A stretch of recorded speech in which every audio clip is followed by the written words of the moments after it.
Hello, friends. Welcome to Karunamai Sita channel. Today, we have another guest on our channel, Susan Newman. She is an Ayurvedic wellness counselor. She is living in India since 8 years in Tiruvannamalai. And her journey into Ayurveda has started with her marriage to an Indian man and learning Indian cooking from her mother-in-law, who was very wise in Ayurvedic cooking. And Susan realized her interest in Ayurveda when she realized how it could heal both our inner and outer system. And today, Susan is going to share with us about Ayurveda. She will share a little more about her journey, and also she is going to bring some light on ama, the concept of ama in Ayurveda and how we can reduce it. A little background about what ama is. It's the toxin that forms in our body when food is improperly digested, if it is not in right form, right combination, or not right time. And Susan is going to explain this a lot more to us. And yes, and I welcome her today on my channel. And just a little background, she's also a health coach. She has programs that she offers through her own website as well, where she has 3 months programs for health coaching, and she gives good recipes, and she teaches us how to balance our doshas and how to live a healthy life based on Ayurveda. So I will put a link in my description. So if anyone wants to check it out, please check it out. And thank you, Susan, for coming onto our channel today. And I look forward to a lot of Ayurvedic wisdom from you today. Thank you. Thank you, Gauri, for having me on your channel. I really appreciate it. And I know it wasn't easy to schedule, so thank you for that. It's really an honor to be here. So yes, my Ayurveda journey started in 2012 when we moved to India. I had never heard of Ayurveda at that time. And we moved in with my now husband's family, and I was so impressed by my mother-in-law's dedication with the food. She was always cooking. She put so much attention into the food. I would cook with her, so I learned Punjabi cooking really well. And it wasn't just the food, her whole lifestyle, actually. Like, she would get up in the morning, she did her pranayama, her morning walk. And I was kind of enthralled by this whole focus on health. And it was just in her life. She didn't call it Ayurveda. It was just in her blood. So it was only a couple years later that I realized that, she was just living Ayurveda. And, but yes, you could say the way I entered Ayurveda was through food. I was so impressed with cooking every day. I learned Punjabi cooking really well. I would go on to teach Indian cooking. And then one day I looked at an Ayurvedic cookbook and I was like, oh, this is looking familiar. And then I realized that Indian cooking naturally includes Ayurveda principles, seasonal and local food, all 6 tastes. Like, I realized that an Indian thali naturally has all 6 tastes anyway. So then I realized all these things, and I was like, oh wow, okay, this is Ayurveda just naturally in Indian life. And then, I started studying Ayurveda, and I started giving like Ayurvedic nutrition consultations. But then I did that for a couple years, and then I was like, I'm helping people, but I'm not really helping people on a deep level with just focusing on nutrition. And I'm not doing justice to the science. because in Ayurveda, nutrition is 20%. Like, what about the other 80% of our health? And then I started adding lifestyle into my consultations. And then I was like, okay, this is better. Like, I'm going more holistic, but still not doing justice. You know, what about our emotional health, our mental health, our stress levels? So even lifestyle, even adding lifestyle to the consultations, I still wasn't happy. I mean, I still felt like I could help people even in an even deeper way. Then I started adding, you know, the soul level, like, you know, dharma and helping people with their purpose. And then I was like, okay, I got mind, body, soul. Like, now I'm completely holistic. And so now my program is completely holistic. So I'm grateful that I spent the time with my mother-in-law, and that I learned the cooking, because that was my way through which I entered Ayurveda. But yeah, I didn't end there. I went deeper and deeper and deeper, and I'll always be going deeper, deeper, deeper. So now my work with clients is really empowering them to take charge of their own health. And it's like coming back to Prakriti, coming back to our inner essence, so that in any given moment, you know, we can balance ourselves. So to me, that's the essence of Ayurveda. True. I think it's just not Prakriti, it's your Vikriti as well. Well, Vikriti is the imbalance. So that's how we've deviated from the Prakriti. But then we're trying to come back to the Prakriti. That's amazing. If that makes sense. Like, Vikriti is your imbalance from moment to moment, but then like Prakriti is really who you are. That's, yeah. Prakriti is basically what you were from your birth, but Vikriti is how you imbalanced that state. Right, exactly. So we're trying to come back to our kind of inner essence, which is our inner essence. Our Prakriti is always there in us, but it's kind of buried under the layers and layers of Vikriti. So that's amazing. So you have combined it in a very holistic way to use everything, the body, mind, and soul approach towards a proper healing. So it's not just diet, but you're focusing on everything, the whole lifestyle of people. Yeah, it's not just diet, and it's not just lifestyle. Actually, it's really learning about yourself and coming back to who you truly were. So yeah, it's much deeper than that. That's nice. That's great to hear. That's amazing. And so you give a lot of like, when you are coaching, you also give them a lot of background onto like how Ayurveda is also, it does have a physical aspect to it when it comes to food, and it comes to medicines and herbs. But I believe medicine and herbs are not your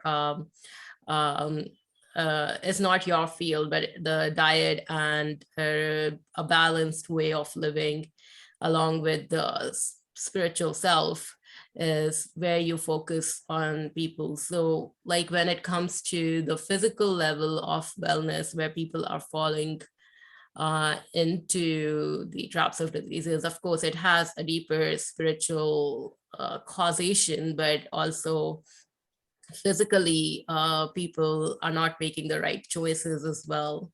Like you had mentioned about things causing ama in body, and for sure there is things to do with your mind, but it is also to do with sometimes it's a two-way connection. It's not just one way. It's also sometimes what you eat can screw you up, or can, put your digestion into a wrong way. And sometimes it is how your mindset is when you eat, that also causes the problem and how well you digest the food. So it's a both way connection in a way.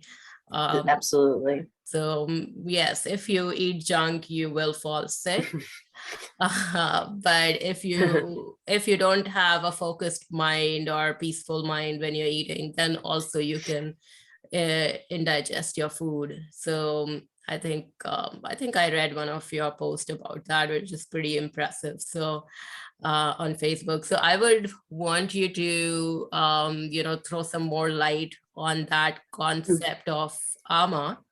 As we discussed, that you will share more wisdom on ama with us, how toxin is produced in our body, and in both ways, like, of course, by mind as well as by the food habits that we have, because today we do have pretty bad food habits. And today I can feel that physically, I think people are causing more harm.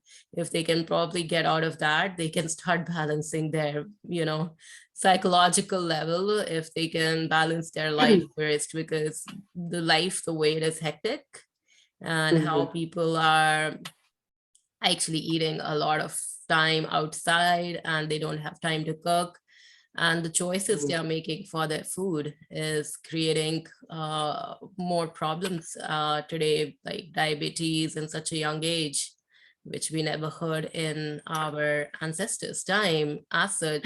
And even with our grandparents or anyone, we didn't hear it until older age. Now it's coming in children, which is a lot to do with not just the mind, but also what's going out in the society today and what we are getting to eat. So how can you explain ama a lot more to us, and how we can reduce its effect? Certain ama you cannot really get rid of now, because how society as a whole is not clean. We can, there's Right, the pollution, pesticides. right. We all are going to have a certain amount with pollution and the pesticides. You're absolutely right. There's like a baseline. Like not baseline everybody can afford organic food as much as we can. We could try to do it. We could try to grow things at our home if we can. Not everybody will have time. Not everyone will have space. Not everyone will have the wisdom to do it. So Absolutely. I want to learn gardening, but it will take time, and it's it so Yes. like, how would you say in Ayurveda, like, in like pranayama, like a lot of yogi teachers say that Lord Krishna said that the air is going to be so polluted in this dark age that you will need pranayama to enhance your chest capacity, your breath. So when it comes to Ayurveda and food, how can we tackle the food problems, the food pollution today, that is like we are going to discuss with you about milk today as well, because milk is not in its purest form that we get now. So how do you tackle that? And if you do get pure milk, then for sure let us also know how milk should be consumed when it is pure from a cow. What is the best way to consume it to not allow toxin to form? Okay, sure. Do you mind if I share my screen with you? I have a couple slides on ama. Yeah, sure. Go ahead. Oh, actually, it says, okay, no screen sharing. That's fine. I don't need the screen. I'll just explain what is ama for the audience that doesn't know what ama is. So basically ama, so if we go to the Sanskrit, which we don't have to, but just so is not, and then ma is my purest self. So anything not of me, basically, it's basically a sticky substance that's formed as a result of improper digestion. That's why we focus on digestion so much in Ayurveda, because we're trying to prevent ama. Basically, this sticky stuff clogs channels in the body. It starts causing trouble. It's basically metabolic waste, if we want to put it in simpler terms. And it's a big deal in Ayurveda because it's the root cause of 70 to 80% of all diseases. So we're always looking, so as Ayurvedic practitioners, we're always looking, okay, like what are the ama levels? How much ama does this person have? Ama can be caused by multitasking and eating. Many of us are doing that. We're on our phones or computers and we're eating. Overeating, too much cold and raw foods. People think of raw foods as really healthy, but raw vegetables are very difficult to digest. They can be very fibrous, a lot of cellulose. So for people with, the Vata, a lot of, Vata constitution, raw foods might not be the best choice. Eating when not hungry can also cause ama. Exercising or sleeping after meals. Ice cold drinks, and emotional stress. So I know in America, ice cold drinks are very common. Like Americans will order drinks with a lot of ice, and this is just a recipe for ama. On top And of then, it is usually like Coke and like those type of root beer and things like that, which is even worse. exactly, it's a double whammy. And then some signs of ama, like constipation, digestive issues can be signs of ama. Feeling like there's something not working in your body, like channels are blocked, feeling lazy, feeling lethargic, loss of appetite, mental and physical fatigue. These can all be signs of excuse me. Bless you. Thank you. Signs of ama.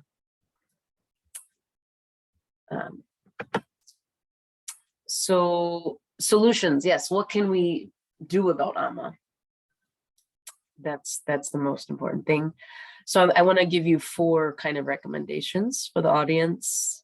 So in Ayurveda, the spices are not just for taste, they're medicinal.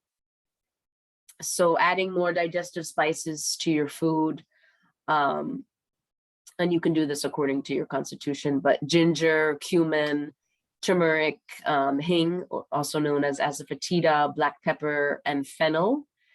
These are excellent for helping with ama.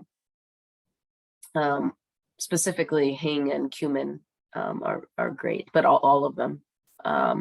So that's one recommendation, is to add more spices. The second recommendation is lemon honey water in the morning. So basically you have warm water and you sprinkle some lemon, just 1 squeeze, and you put 1 teaspoon of honey. Now you never want to put honey in really, really hot water, because that creates ama. So I didn't know that. Yeah, Honey in hot water creates ama. yes. I know honey and ghee produced ama in equal quantities. That's something I heard before, but I didn't know honey. Yes, honey in hot water. Yeah, even Western science has kind of validated this as well. Listeners can research this. It's very interesting as to the reason. But basically, so whenever you put honey in water, you just put your finger in the water for 5 seconds, and if it's not too hot, then go ahead and put the honey in. And a squeeze of lemon. Sometimes those with pitta constitutions have issues with lemon. Lemon is an interesting fruit because it seems acidic, but it actually becomes alkaline in the body. So anyway, you can put lemon as your body wants. Some people don't like lemon, but honey in Ayurveda is amazing for ama, because even though it actually seems like it would increase ama, because honey, what are the properties of honey? Heavy, sticky, gooey. But actually honey becomes like it has a scraping effect in the body. It has a drying effect. So honey is excellent for ama. So if you can get like a really good organic honey, I highly recommend. And then my next recommendation is probably the most impactful of all of them. If you're going to do one, I recommend this one. It's boiling water for 10 minutes in the morning. So when we boil water so boiled water has a different property. It's more easy for the body to digest than just regular warm water. So the boiled water can actually penetrate the ama deeper. So you're going to boil the water, then you're going to let it cool down to room temperature or slightly warm or warm. And you're going to put it in a thermos.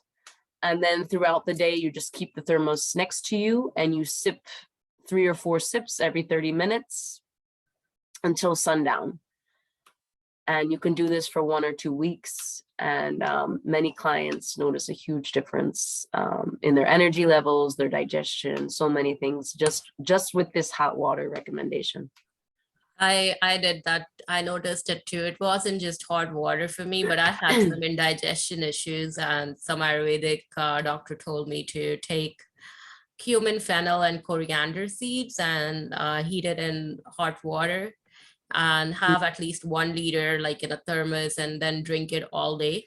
I don't put it in a thermos. I usually cook it for 10 minutes, and then whenever I have to drink it again, I go back and reheat it. Okay. I leave it in there and I just go and reheat.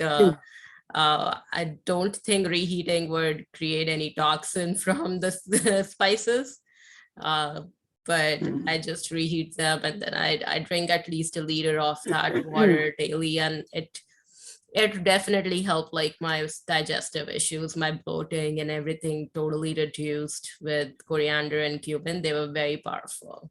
So yes, it's such a simple thing, to boil water and then, and then sip and then cool it down and then sip it. But many times we think that things have to be complicated. We don't think that they can be so easy, It can be very easy, like just a teaspoon of all these spices together could really help your digestion. You couldn't think about it. And initially I used to take green tea and it was helping me too, but then I'm not used to caffeine and it really kicks into my system. So I don't go for, even though green tea is healthy, I don't go for it. I usually go for my herbal spices. And it has really helped my system. Like I feel a lot more fresh too with the hot tea, the herbal tea, the spicy tea. Yes, yes. And I think many people would be tempted not to boil the water for 10 minutes because it's just extra, it's a little bit extra work. But I really recommend not skipping that part because the boiling it is what precisely makes it so powerful. Like if you just sip hot water throughout the day without boiling it, it's not as powerful as water that's been boiled. So I recommend not to skip that step, even though it's tempting. Yes, no, for sure. It really is good to boil it. Yes.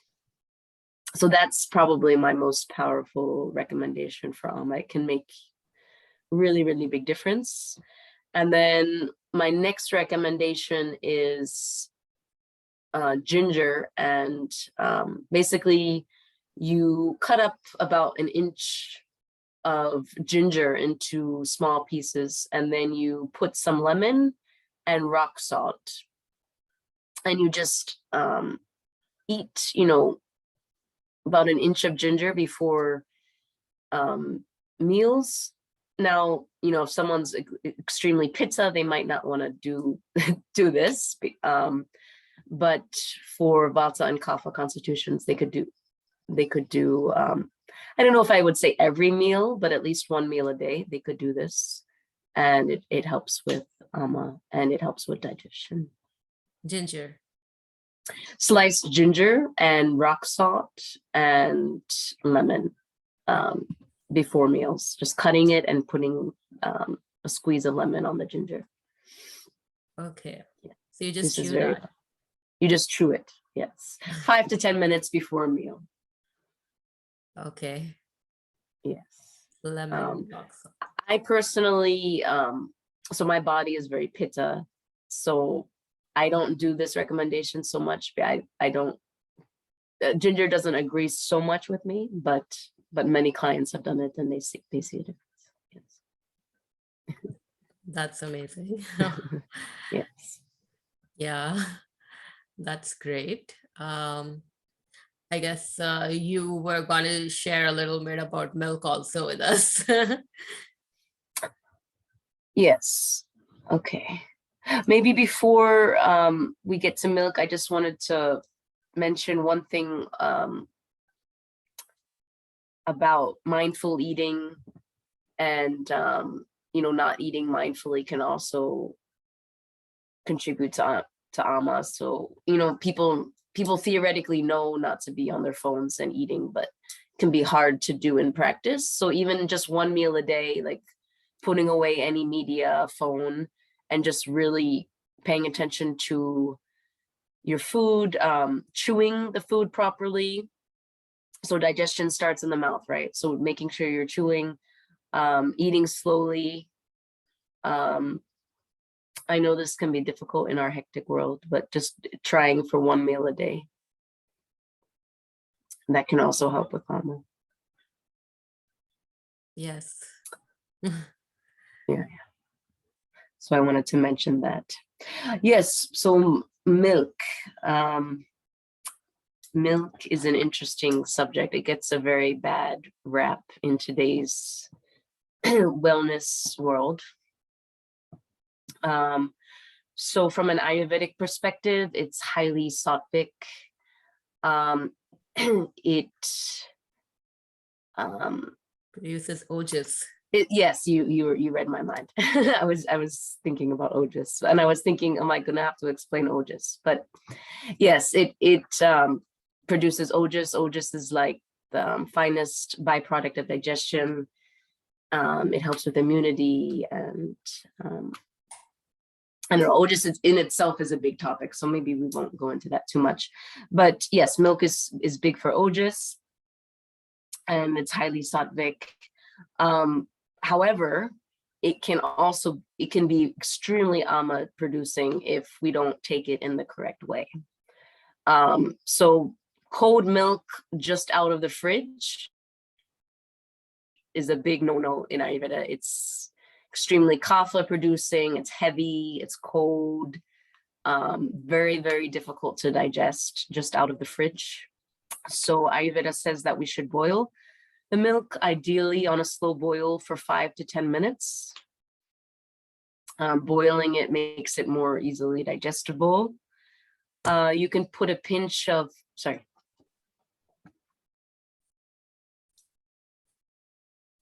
Oh, I thought you were going to say something. So you can put a pinch of ginger in the milk. You can put cardamom. You can put turmeric. And these spices make it more easily digestible.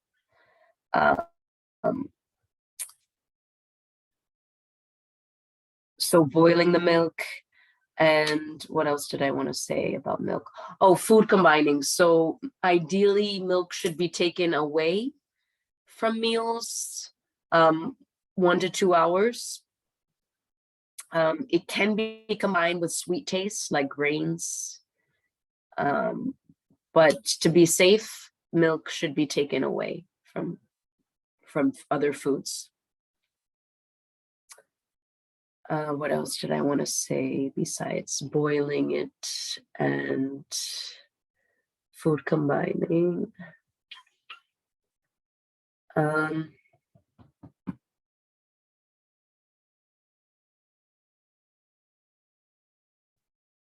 think those are the main things I wanted to say about milk. What about fruits?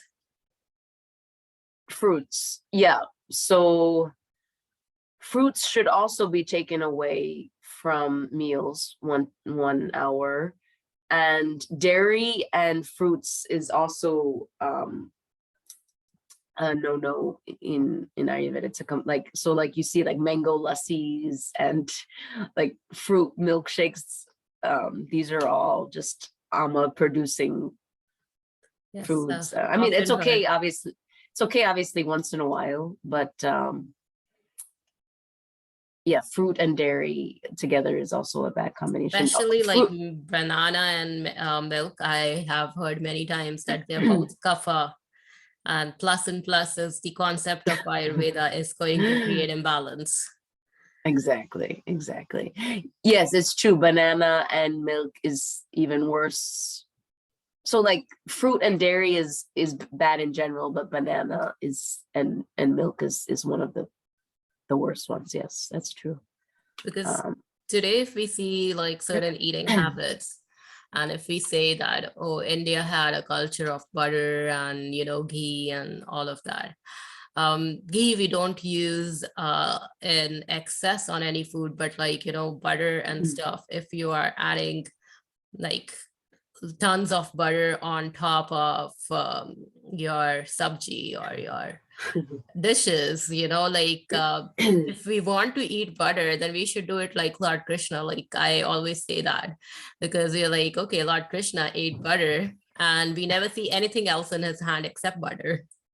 So he's not eating butter with roti, or he's not eating butter with, like other kapha producing. Like if we want to eat butter, we should eat it like him. Why do we eat it like the modern ways, where you are adding it on top of pav bhaji or on top of shahi paneer? These things are already so kapha producing, and we are plus and plus doing it, making it worse. We are not even getting any benefit of butter. We are not getting benefit of paneer. We are not getting benefit of the curry or anything, or of dal makhani. We are not getting benefit of the dal, because we have just, we have already created toxicity by adding, doing that plus and plus ratios of addition that Ayurveda does not recommend. So I'm like, milk itself, I never felt has been a culprit. It's just the way people take it.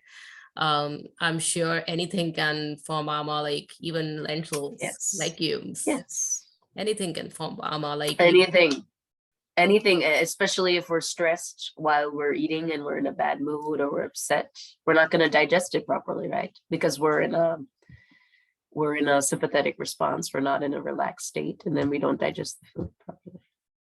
Yes, this is why a lot of like spiritual monks or people, they usually eat, not saying all, but like some of them, or I think I saw one Buddhist monk like drinking just a cup of tea very, very slowly. And I'm like, okay, that makes sense what conscious tea drinking means.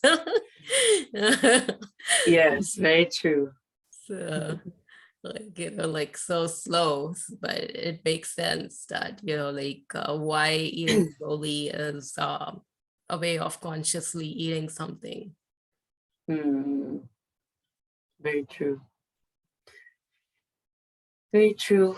I mean, we So eat we can legumes with spices like hing because we don't want it to form ama. So it's not just milk, but everything had to be eaten correctly, because now these days I hear doctors speaking so much about lectins and all of that concept coming from legumes and how it is toxic to the body and things. But they say that if you boil it properly, like if you leave it soaked for 24 to 48 hours, those beans, then the lectin effect is heavily reduced. But our ancient ancestors already did that.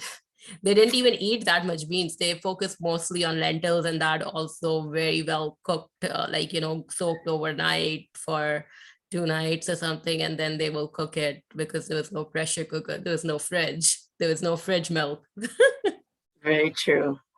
Very true. They already knew this stuff thousands of years ago, and now science is just validating. So not that we need science to validate, but it's always interesting when you see articles about all the stuff, all these things that Ayurveda just knew thousands and thousands of years. Yeah. It's amazing.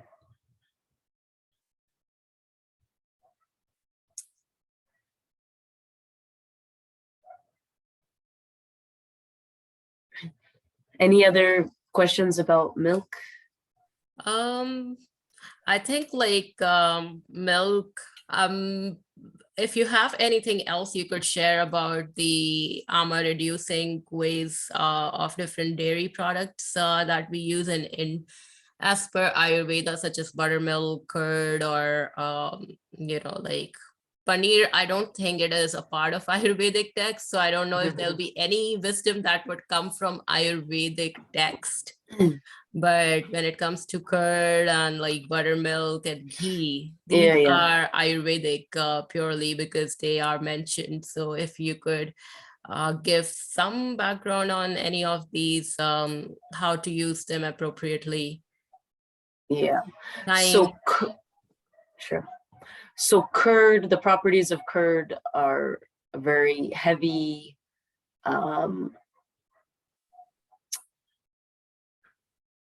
can be difficult to digest. Curd is also clogs the channels of the body.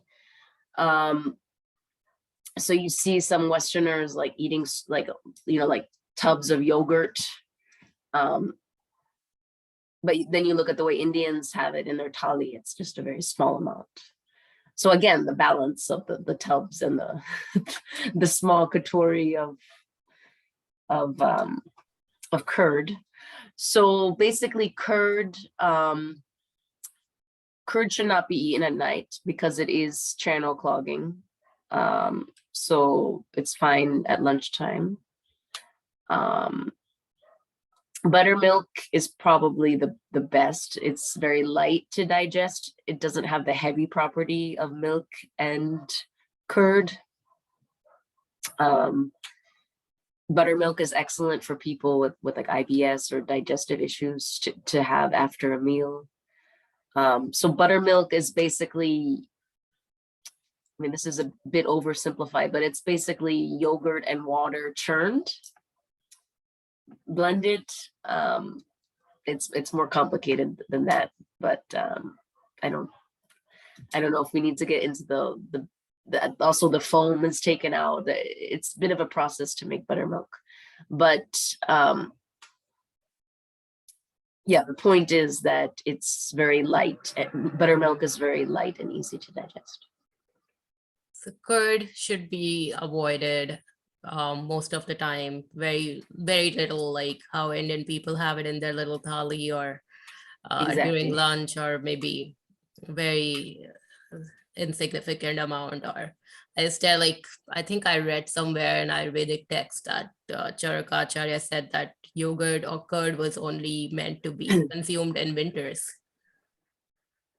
I heard an Ayurvedic doctor say that, I asked them that, I read that, and they said that because in winter it coagulates easily, whereas if it is not coagulated, it can cause problem, and winter is a good time when a curd easily gets coagulated. So because we don't process, like Indians don't get processed yogurt from stores, they make it at home. Exactly. So they have, and the fresh nature also makes it more easily digestible. The fresh nature also makes it easily digestible. Yeah, whereas like Westerners that are not making it, I shouldn't say Westerners, but people that are not making it fresh, it's sitting there in the fridges, it's very heavy. The amount, the quantity that they're taking, it's just very ama producing, that because it's so heavy for the body. Even the form they're consuming, because not just yogurt, but like the cheese in the market here, the butter is very different. Like it's processed butter. It's not the same white butter you get out of the milk when you are cooking it at home. Right, very true. The salted butter you get. Right.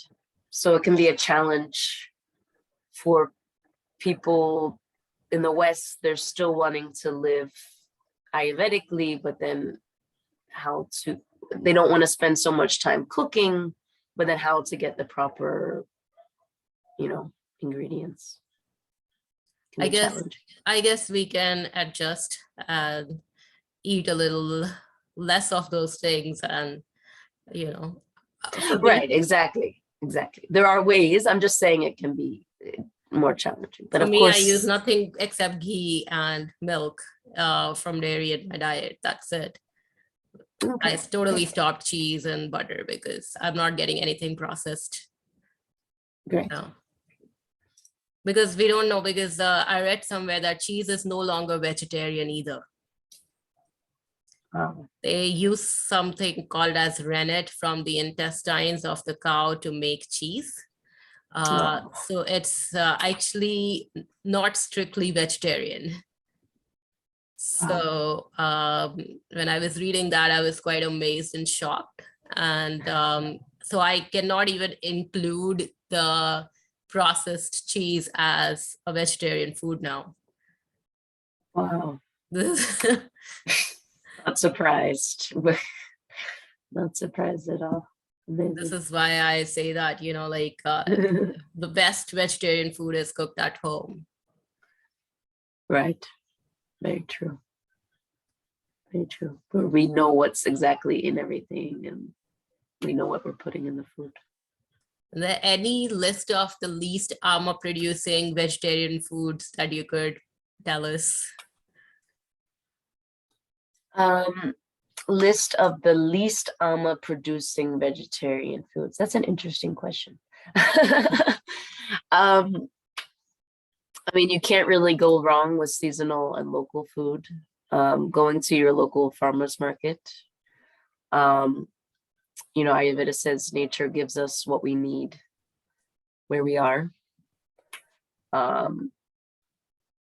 So that's the first thing, seasonal and local.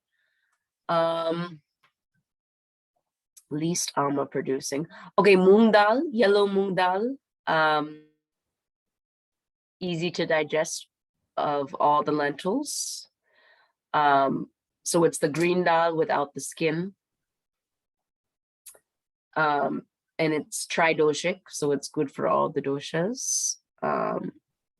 So when you're making khichdi, you can use this yellow moong dal.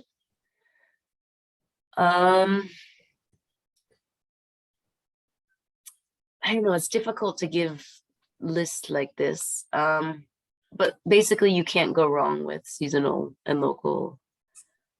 And yeah, let me think about that question.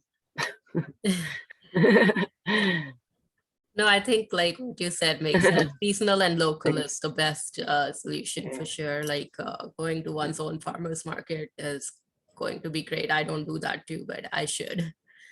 It's probably the best thing. Well, yeah, and knowing what's in season where you are. I usually love like the Indian bhindi, so I get it always from Indian store. Yes. So don't Well, sorry. Yeah. So okay.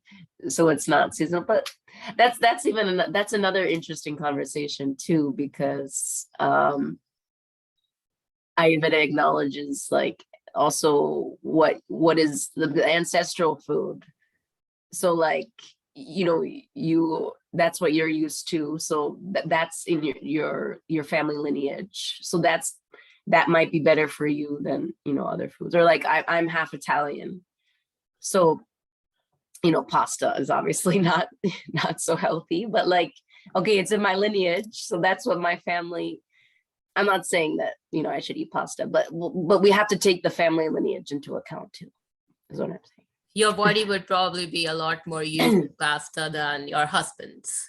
So right, that was my point. Like what or another concept is like if I'm eating non-veg all my life, this is just an example, or like if a client is eating non-veg all his life and then suddenly goes to like a vegetarian diet just because it seems healthier, that might not be the best choice either, because the body has become accustomed to the non-veg. So then suddenly you're changing a diet to veg. I'm just giving you examples of like it's a lot more nuanced than certain changes could be problematic, but however, in today's world, the way meat is produced is toxic. Oh, no, So obviously. Yeah, the that's for sure. factory, That's for like sure. a lot of people want to go for organic with everything, but it's not possible even for me with vegetables to go organic all the time. But even like the factory farm meats, first of all, it's super cruel. Right. It's the way they are put in cages and the way they are treated, the animals. It's worse than what you would get naturally from a jungle, from a free animal who was never caged. Because I read somewhere that Ayurveda says that any meat coming from an animal that was captured, caught, and then, tied, um, Those is emotions are going into you. so those it is not going to be healthy for you. That is not the meat even that Ayurveda allows. So No, that's what for it sure. allows as per nature is not, we are not that people get it now. So not it's Right. I was just giving an example of kind of the nuance in Ayurveda. That anyway, that's a whole different discussion, though. but and also the type of medicinal things that Ayurveda ever even mentioned was not the same as the junk today that people eat. Exactly. So I think sometimes when we know something is poison, then why would we take it? Like, if I'm habituated to eating junk, and if I say it's going to take me slowly time to get out of junk, I don't think I'll ever get it out. I've tried that and it never happened. Like, I did do that. Okay, I'm going to eat a little bit, but it doesn't happen with junk, especially that. This is why I totally, took junk out of my diet. No chips, no cookies, nothing in my home ever. So it didn't upset my system. It actually helped me heal. Yeah, absolutely. I don't think anyone would argue that it wouldn't.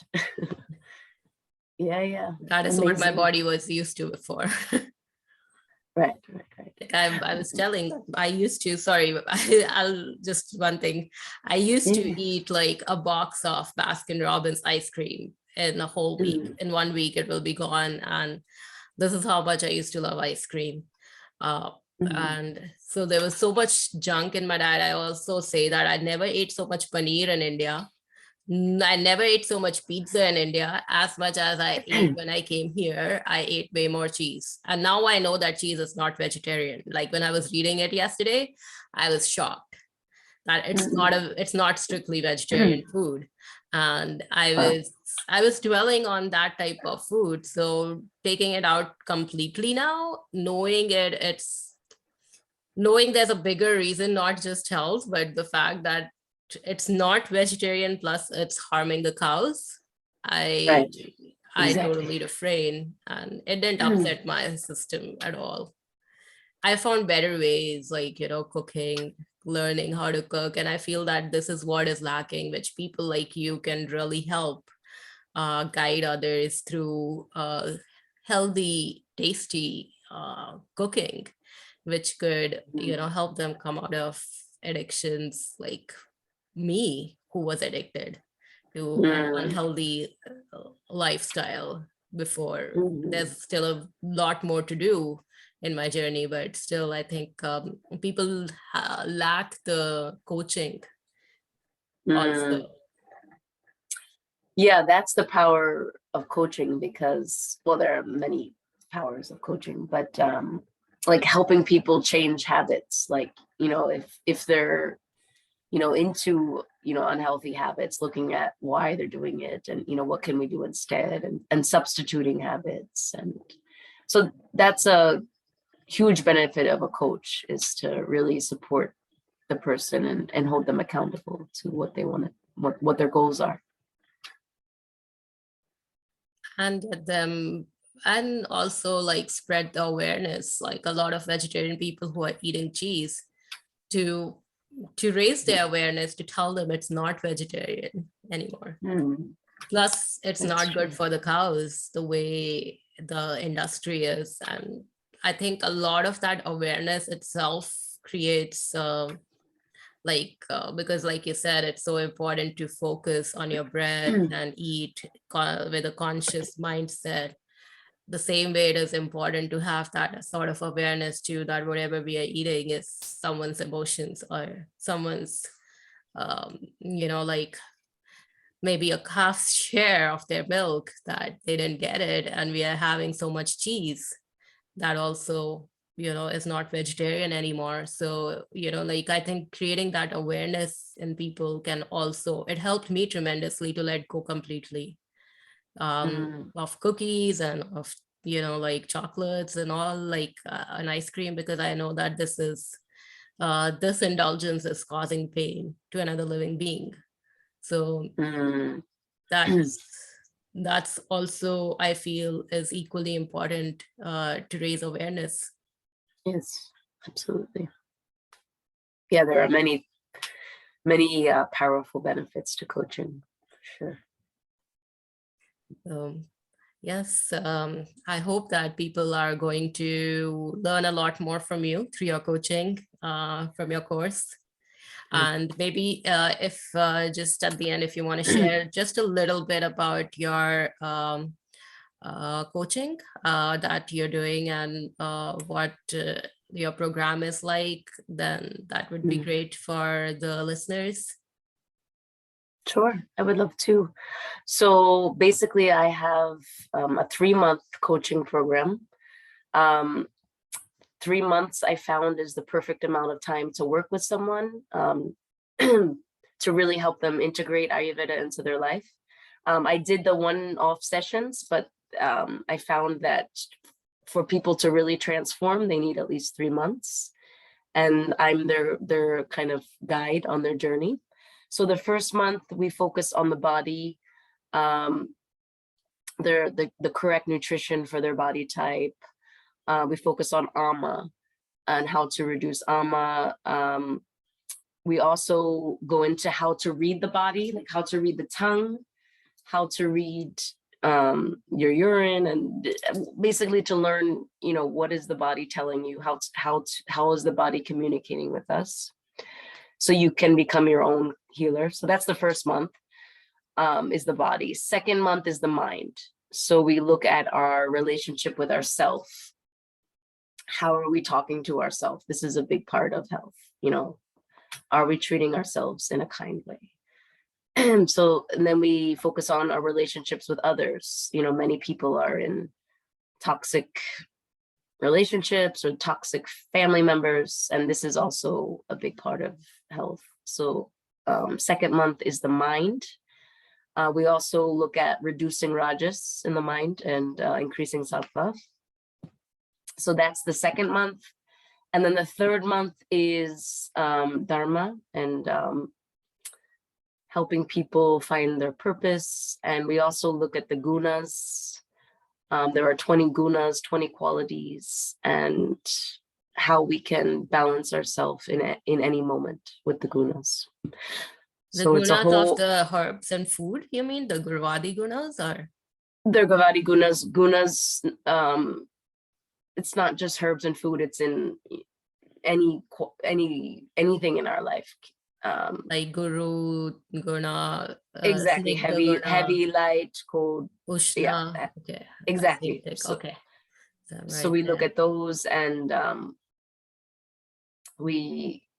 help them ask themselves in any moment, how am I feeling? What do I need? What do I need to balance myself in this moment?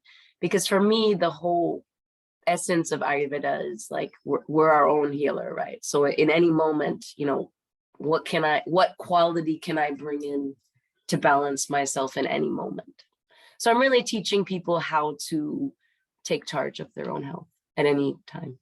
I think in the second month component, you should include relationship with, not with just toxic relationship with people, but toxic relationship with entire environment, with the birds and with the animals and with everything. So make it more holistic, I guess. That's true. It can even be more holistic. Our relationship with the world. That's a good point. Thank you. Yeah. So that's Yeah, that's true. That's true. And I'm not even including our relationship with the environment. That would be amazing. That's a very comprehensive, very holistic course for sure. It's covering every aspect, and like even the last part of Gunas is amazing. It's really great. So that's awesome, and I look forward to people, enrolling into your course, or whoever listens to our channel. So it has been great learning from you about Ama, about Ayurveda and your journey, and for sure about milk. Thank you so much for Thank you, taking out the Gary. time. Thank you. Thank It's you. been it's been an honor to be here.